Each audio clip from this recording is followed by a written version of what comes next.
Paano ninakaw ng CIA ang isang Soviet submarine? Pwede ba to? 1968, sa kalaliman ng Pacific Ocean, lumubog ang isang Soviet submarine. Walang nakakaalam kung paano ito maiaahon o kung posible bang makuha mula sa napakalalim na dagat. Para sa CIA, hindi ito basta isang trahedya ng kanilang kalaban. Isa itong pambihirang pagkakataon upang makalusot sa pinakamalaking sikreto ng Soviet Union.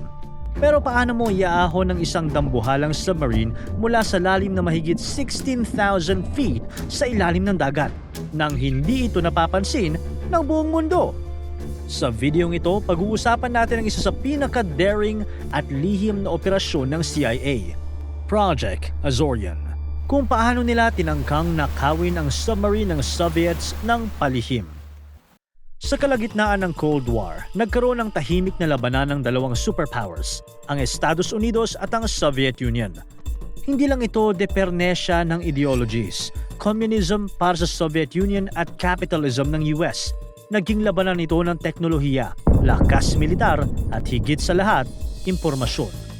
February 24, 1968, umalis mula sa Soviet Naval Base para sa isang routine missile patrol ang K-129, isang Soviet Project 629 ballistic missile submarine na kabilang ng 15th Submarine Squadron. Sa pinakaunang araw ng patrol nito, nag-cruise ito sa malalim na karagatan, nagsagawa ng test drive, nag-surface upang mag-radio sa control center at nagsimula ng bumiyahe sa patrol station nito. Naatasang mag-radio ang K-129 sa mga commanders sa Kamchatka, pagtawid nito sa 180th Meridian at pagdating nito sa station. Pero hindi ito nagawa ng K-129 at hindi rin ito sumasagot sa anumang communications. Dito na nagsimulang kabahan ang Soviet Union. Sinubukang kontakin ng Soviet Control Center ang K-129 sa pamamagitan ng maraming radio checks pero wala silang napala. March 8, 1968, may na-detect na kakaibang signal ang mga officers sa US Naval Base gamit ang kanilang state-of-the-art surveillance system. Sa kanilang basa, posibleng galing ang signal sa isang underwater implosion na nagmumula 1,500 miles northwest ng Hawaii, isang area na karaniwang pinapatrol ng Soviet Navy. April 1968, nilabas na ng Soviet Union ang maraming Soviet fleet at ilan pang air assets sa North Pacific Ocean upang magsagawa ng search operations. Importante para sa kanila ang nawawala na submarine dahil may dala itong tatlong SSN-4 nuclear ballistic missiles. Kaya binuhos nila ang kanilang resources upang mahanap ito. Pero pagkatapos ng 2 buwan na paghahanap, sumuko na rin ang Soviet Union at tinanggap na hindi na nila ito makikita. Sa malayo, pinagmamasdan lang ng US ang Soviet Union. Alam nilang may sinasagawang kakaibang operation ang Soviets pero hindi pa nila alam kung ano. Kaya noong huminto na ang mga ito, pagkatapos ng 2 buwan, agad silang umaksyon. Upang imbestigahan ang pangyayari, pinadala ng US ang USS Halibut, isang dating nuclear-powered missile submarine na minodify ng US para lang sa misyong ito. Ngayon ay isa na itong Special Ops Spy Ship na may advanced sonar at satellite technology na pinalit sa missile systems nito. May intelligence gathering equipment din na kakailanganin para sa misyon. Higit sa lahat, nakadisenyo ito upang kayanin ng malalalim na submergence. Inikot ng USS Halibut ang area na nadetect ng US at nagsagawa ng visual search gamit ang robotic remote-controlled cameras. Umabot ng 3 linggo ang paghahanap hanggang sa makita na nito ang K-129. Sa sumunod na mga linggo, kinunan ng close-up photos ng USS Halibut ang bawat aspeto ng nagibang submarine. Sa katunayan, sa sobrang detalyado nila, umabot sa 20,000 na photos ang nakuha nila at agad na pinadala sa CIA. Tiningnan ng mabuti ng CIA ang mga litrato at sa huli, isa lang ang naging conclusion nila. May malaking posibilidad na hindi pa nabasag ang missile na nasa pangatlong missile tube ng submarine. Base sa report na ito at sa mga litrato, agad na nag-propose ang National Security Advisor na si Henry Kissinger ng plano na i-recover ang submarine dahil posible itong may mga bagay na pwede pa nilang pakinabangan. Noong una ay nagdalawang isip si President Richard Nixon na aprobahan ito dahil posible itong magpataas ng tensyon. Pero hindi nila pwedeng sayangin ang oportunidad na makuha ang isang Soviet submarine na may lamang nuclear weapons. Kaya pinirmahan niya ang plano at ang CIA ang naatasang isagawa ang misyon. Hindi magiging madali ang misyong ito. Una, kailangan nila ng tamang equipment na kayang magpunta sa kailaliman ng karagatan at kayang i-recover ang K-129 na may bigat na 1,750 tons at may taas na 132 feet. Dito pumasok sa eksena ang Global Marine Incorporated, isang kumpanya na nangunguna sa deepwater offshore drilling operations. Sila ang napili ng CIA na bumuo ng rescue ship. Pero maliban sa expertise ng kumpanyang ito, may iba pa itong importanteng papel na gagampanan. Sa mga panahong iyon, alam ng US na pinagmamasdan din ang kanilang mga galaw ng Soviet Union. Kung magsasagawa ng rescue mission, maghihinala ang Soviets at baka mas tumaas pa ang tensyon ng dalawang bansa na pwedeng mauwi na sa isang full-blown war. Kaya naman, upang hindi ito mangyari, kailangan nila ng magandang cover story. Agad na pumayag ang may-ari ng Global Marine, ang bilyonaryong si Howard Hughes. Upang hindi magduda ang publiko, inanunsyo ni Howard Hughes na bubuo ang kanyang kumpanya ng isang kakaibang vessel na ipapadala nila sa Pacific upang magsagawa ng underwater mining operations na maghahanap ng manganese nodules. Tatawagin ang kakaibang vessel na ito na the Hughes Glomar Explorer. Mula 1971 hanggang 1972, dinocument ng kumpanya ni Hughes ang paggawa ng Glomar Explorer at ipinakita ito sa mga tao.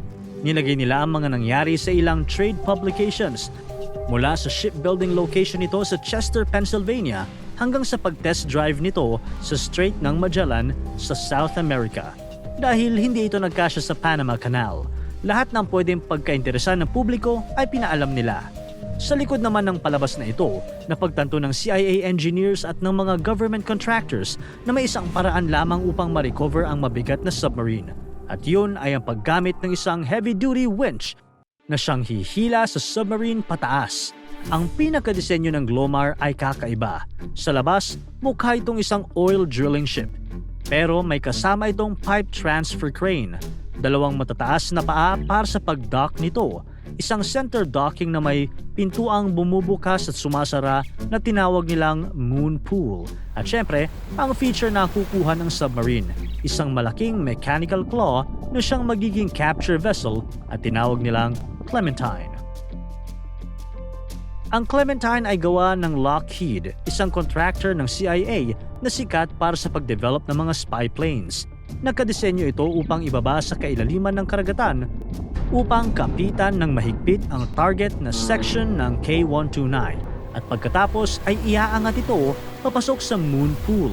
Ang capture vehicle ay hihilahin at ibababa gamit ang mga pipe string na ginagamit sa oil drilling rigs. Sa pamamagitan nito, masisiguro na matibay ang mga strings at hindi ito mapuputol sa bigat ng submarine. Aabot sa 16,000 feet ang pagbaba ng mechanical claw, kaya siniguro ng mga engineers at contractors na magiging stable ang Glomar Explorer kahit na nasa ilalim na ang malaking parte nito. Lalo na kapag inaangat na ito kasama ang submarine. Nakahanda na ang lahat. Alam na nila ang area na dapat nilang puntahan. Nakahanda ang mga opisyal at engineers na magsasagawa ng operasyon at higit sa lahat, buo na ang Glomar Explorer. Tinawag nila ang operation na ito na Project Azorian. Noong June 20, 1974, pagkatapos ng 6 na taon, umalis na ang Glomar Explorer mula sa Long Beach, California, papunta sa recovery site. Nagbiyahe ito ng 3,008 nautical miles at dumating sa destinasyon nito pagkatapos ng 2 linggo. Subalit, pagkadating ng Glomar, agad na naalerto ang Soviet Union. Agad na may lumapit na Soviet ship sa kanila. Tila tumitingin kung ano ang ginagawa ng malaking US vessel. Mas lumala pa ang sitwasyon nang pinapunta na ng Soviets ang kanilang helicopter sa area. Pabalik-balik itong lumilipad sa paligid at tila nag-aabang. Maya-maya pa, kumontak na ang mga opisyal ng Soviet ship sa kanila. Papauwi na kami nang marinig namin na paparating kayo. Anong ginagawa nyo dito? Sa loob ng Glomar, Kinakabahan ng mga tao, hindi sila mapakali, pero nilabanan nila ang kaba at takot. At kalmadong sumagot na, nandito kami para magsagawa ng deep mining operations. Nagkaroon ng kaunting pause sa paligid. Tila tumataas na ang tensyon, pero maya-maya pa, umalis na ang mga Soviets. Nakahinga ng malalim ang mga US officials na nasa loob. Tila nakuna ng kanilang pinapasan. Sa mga sumunod na linggo, may mga Soviet ships na bumalik sa area na tila nag-iimbestiga pa rin. Pero walang nangyari na engkwentro sa pagitan ng dalawa. Naging matibay lang ang US sa kanilang cover story at gumana ito. Noong 1990s, doon lamang napag-alaman ng US na naghinala na pala ang Soviet Union sa ginagawa nilang mining operations. Sa katunayan, may ilang Soviet officials sa mga panahong iyon na nagsabing may maliit na posibilidad na hinahanap ng US ang K-129. Subalit dahil hindi nila alam ang location ng nawawalang submarine at wala silang paraan upang pigilan ang misyon, hindi na lang sila umaksyon. Balik tayo ng 1974. Nakapwesto ang Glomar Explorer. Binuksan na ng Glomar ang moon pool nito at dahan-dahang bumaba ang claw o ang capture vehicle. Pagkatapos ng isang linggo, na-detect ng sonar system ng claw ang seabed. Kaya agad silang nagsagawa ng troubleshooting at recalibration. Dahan-dahan nila itong ginawa hanggang sa magpatapos ng karagdagang isang linggo. Nahuli na ng claw ang submarine at na-secure upang itaas. Sinimula ng Glomar na itaas ang claw. Dahan-dahan dahil rin sa bigat ng submarine na nasa 2,700 tons. Ginawa nila ang paghila nito meter by meter. Noong una, naging maganda ang takbo ng operasyon hanggang sa bigla na lang nag-iba ang lahat.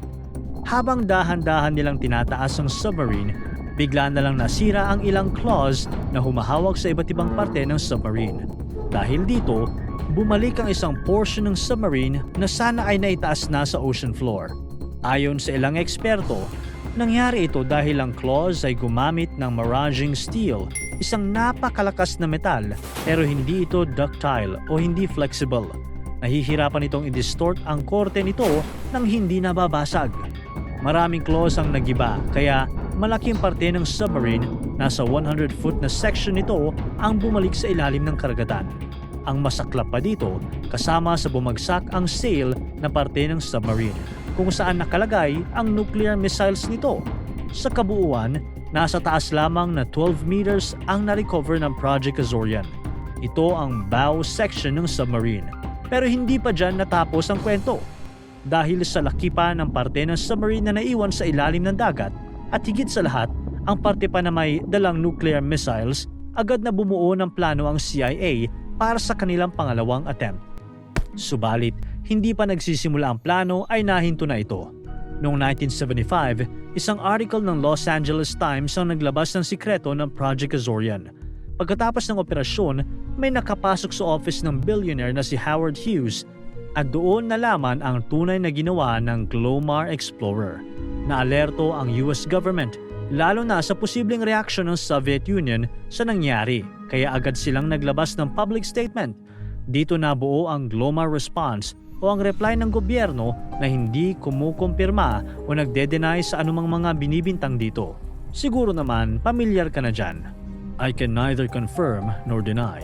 At dahil dito, hindi na natuloy ang planong pangalawang attempt ng US government. Para naman sa na-recover nilang parte, konti lamang ang nilabas na impormasyon ng CIA. Ayon sa kanila, ilang torpedoes lang ang nakita nila sa submarine. Nakakita din sila ng labi ng ilang mga crew ng K-129 na pumanaw sa paglubog ng submarine. Binigyan sila ng US ng formal na burial. Hanggang ngayon, marami pa ring tanong tungkol sa Project Azorian. Gaano nga ba karami ang nakuha ng CIA mula sa K-129? Nakuha ba nila mga nuclear warheads? Totoo bang hindi na nila kinuha ang naiwang parte ng submarine o yan lang ang sinabi nila sa publiko? Para tuloy-tuloy ang saya at kwentuhan, huwag kalimutan mag-subscribe sa Bubbly YouTube channel at pindutin ang notification bell.